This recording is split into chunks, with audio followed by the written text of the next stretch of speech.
karanta wani abu daga cikin alƙur'ani mai girma.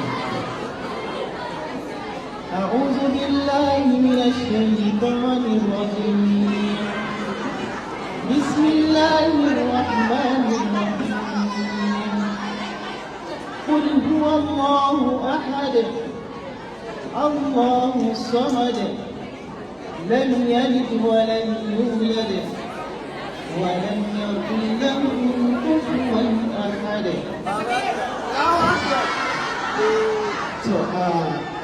A matsayina wanda muka rako tafiyar shugabanmu wato Dr. Hajiya Farida Musa Jauro a ƙarƙashin ƙungiyarmu ta Fuloni Foundation, ni ma ya kamata in sa wani abu cikin gidauniyar da ake ƙoƙarin tarawa na gina wannan makaranta.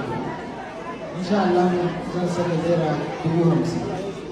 Sa'annan muna barar addu'a a gare ku a ci gaba da yi mana addu'a da ita kanta uwar tafiyar. Lallai tana da buƙatar addu'a sosai bisa ga yin ƙoƙarin da take cikin al'ummar ƙasar mu da ma duniya baki ɗaya. Assalamu alaikum.